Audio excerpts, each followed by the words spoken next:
After 6 years of existence, and let's just be honest here, 5 3/4 of them being utter irrelevance, Anthem's servers are finally going to close down this coming Monday, January the 12th. It's all over. It's an online-only game. It's done.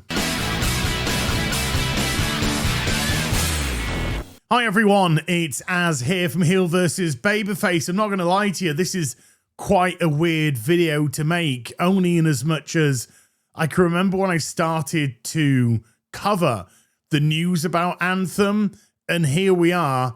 I'm still ticking away doing my thing, and yet this massive multiplayer game brought to you by EA and BioWare is closing down, which is, again, so symptomatic of the AAA gaming industry in the West, their utter lack of direction, their terrible decision-making, and Anthem is literally the epitome of that. Now, I might be jumping the gun a little bit here because there could be some of you watching this video thinking, I've no idea what this guy is talking about.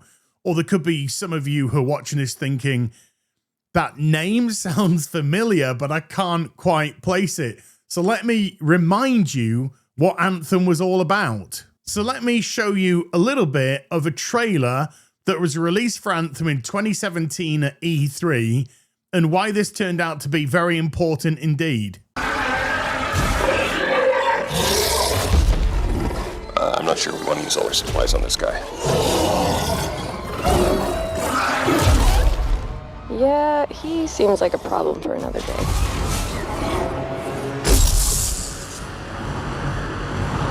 We're getting some fire from up ahead. I'll go low. You flank.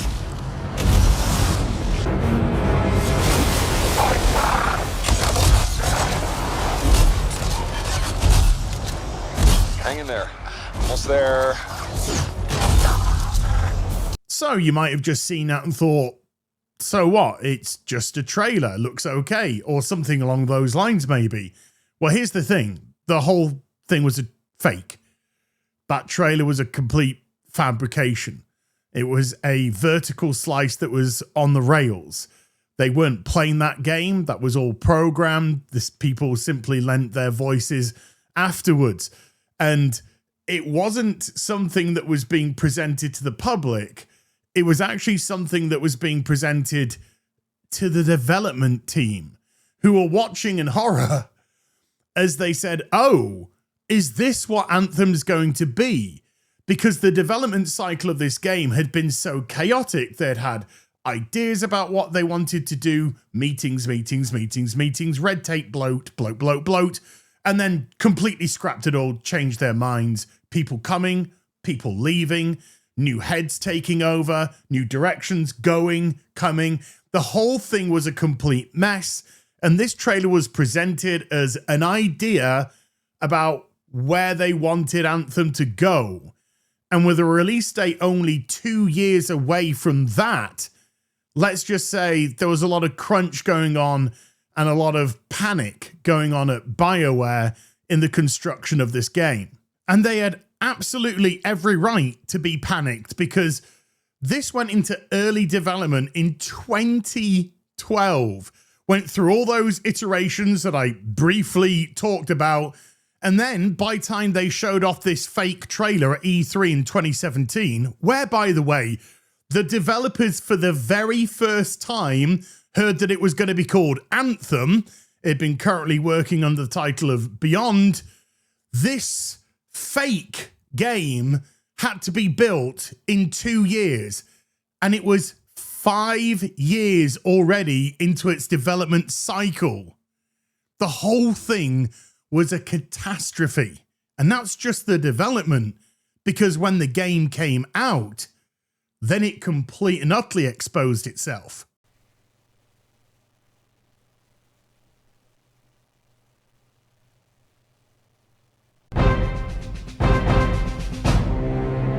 Ah, yes, little old me giving my reaction to participating in the Anthem demo weekend. I think it was actually called the Anthem VIP demo weekend way back in January of 2019, 7 years ago now, believe it or not. And yes, I haven't aged a day. I'm immortal. I'm going to live forever. Well, apart from the massive heart attack that I'm due any day now, but that's just by the by. And after playing that, oh my goodness me, there was still 4 weeks until the launch of the game properly itself, and it was complete and utterly broken. You were getting the infinite loading screen glitch where you just get into a loading screen, it would never end, it wouldn't stop.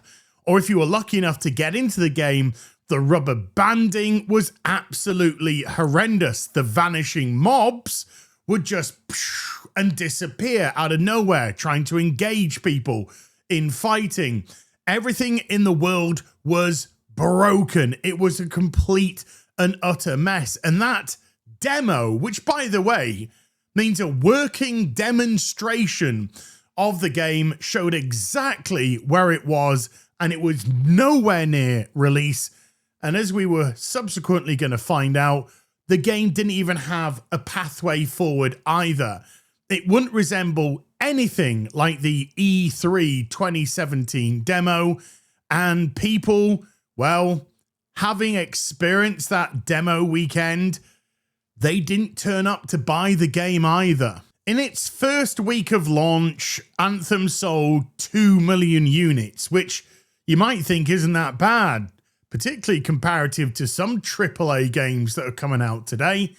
However, EA wanted it to sell 5 to 6 million units in its first 5 or 6 weeks. However, even today, January of 2026, the game only has a lifetime number of sales of 5 million. It hasn't even reached that target that EA wanted in 7 years, never mind 6 weeks. So, when these sales figures fell complete and utterly under par, what did BioWare do? Ben Irving, who was the lead producer on Anthem, released a gameplay calendar going forward. There's Act 1, Act 2, and Act 3. We've got things planned out. We're going to be bringing you new events, better quality of life, new rewards, expanding systems, new strongholds. And Act 2 is going to be called Stronger Together. There was just one massive problem, though, because just a couple of months after that announcement by Ben, this article from Forbes, Anthem delays its entire roadmap, hasn't fixed loot, and this all feels very, very bad. Well, the reason why it felt really, really bad, of course, is because the game was a complete disaster. After launch, even more problems were found, particularly with things like power scaling, which meant if you had strong stuff, but a couple of weaker things, all your power would be jagged down. And so there was a lot of occasions of javelins that were much weaker than supposed stronger ones, annihilating them because they were bypassing, by removing gear, the power scaling aspect. Anyway, that was just one of the issues. The roadmap was in shambles and the game was falling apart. But was there a new hope on the horizon? One more javelin to arise to bring balance to the Anthem.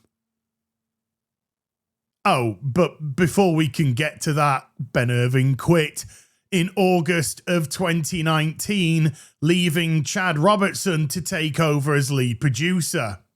And he quit in October of 2019, and so Anthem lost 2 lead producers in the space of 3 months. In November of 2019, piece of human excrement Jason Schreier, while he worked at Kotaku, said sources, BioWare plans a complete overhaul for Anthem. And suddenly it started to go around that Anthem itself was undergoing a serious change And this was going under the name of Anthem Next. And it was going to solve everything. In February of 2020, a year after the game had launched, and during the Christmas event, yes, because BioWare had no new content to bring the game ever, they decided to run their Christmas event through to the end of February. But they also announced that essentially the game was going into maintenance mode. There wasn't going to be anything new added. It would still continue to exist.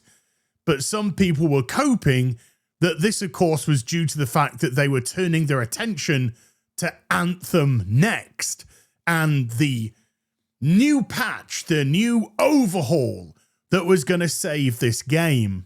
Well, fast forward to February of 2021, 2 years after the game's launch, and it becomes official that the Anthem Next, the overhaul, Anthem 2.0, whatever they wanted to call it, was done.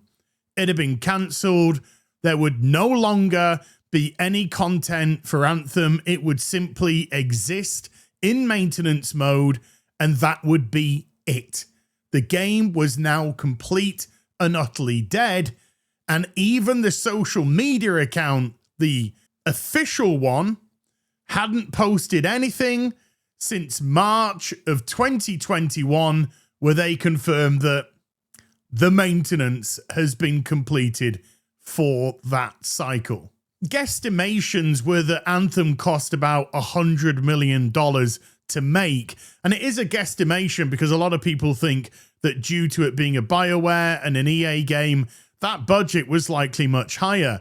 Take into consideration also that this went into principal production in 2012, that you have to imagine that inflation today makes that number substantially higher.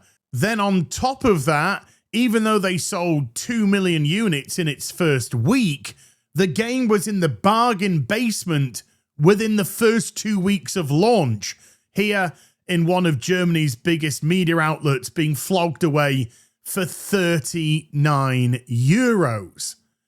So if they were that heavily discounted within a couple of weeks, then goodness knows what the vast majority of the rest of the sales that made up the 5 million were for. A tenner? Maybe less? So Anthem becomes complete and utterly forgotten about, an afterthought. Nobody was playing it. Nobody cared about it. It simply existed. In actual fact, BioWare's next massive catastrophe, Dragon Age: The Veilguard, came out last year, and how the company is still in existence right now is beyond me, because everything since Mass Effect 3 has been a complete donkey for the company. Dragon Age Inquisition divided a lot of fans. Mass Effect Andromeda was an absolute disaster. Then came Anthem, which was a laughingstock. And then came Dragon Age: The Veilguard, which was one of the biggest jokes I've ever had the misfortune to play in my life. But last year, some news finally broke about the future of Anthem. On the official Anthem EA forums, Anthem Game Update. We have an important update to share regarding Anthem. Hi everyone, we have an important update to share regarding Anthem. After careful consideration, we will be sunsetting Anthem on January the 12th, 2026. This means that the game will still be playable online for the next 180 plus days. As of today, you can no longer purchase in-game premium currency, but you can still use your remaining balance until the servers go offline. We deeply appreciate your dedication, passion, and support over the years, and would like to thank you for that. For additional information on Anthem, please refer to the FAQ below. And so there it is. They announced that Anthem would be sunsetted, would be put to sleep, would be euthanized on the 12th of January 2026, or as I like to now refer to it as this coming Monday. And I asked myself, I said, hey, should we reinstall Anthem and go on one final fly in a javelin? After all, it is a very good looking game. And then I said, nah, because there is no emotional attachment to this. There is no nostalgia with Anthem. It's just an unmitigated disaster from start to finish. The very fact that it still exists today in some capacity is absolutely crazy. But the thing which is frustrating and is potentially annoying to people who are playing it, which they have every right to do, is live service games. This is a live service game. This does not have an offline mode. And so when the servers are switched off, that's it. Goodbye. People can't go around exploring the world of their own accord offline, getting into their own adventures offline, and experiencing the complete and utter lack of content offline. But that's their prerogative, of course. It isn't hyperbolic or mean or Mr. Poopy Pants to say that Anthem won't be missed, because it won't. It hasn't had any cultural resonance with gamers because the game was an absolute pile of shit. Something which for a year or so was just a very slow car crash for people to laugh at. But since then, nobody's thought about it. Nobody said, hey, I wonder about... No, things have moved on. The gaming industry has moved on and gamers have moved on. What Monday isn't the official shutdown of Anthem. What Monday is the inevitable, which, let's be honest, should have happened many years ago. I'll see you in the next video. You take care. Goodbye, Baloo Boo.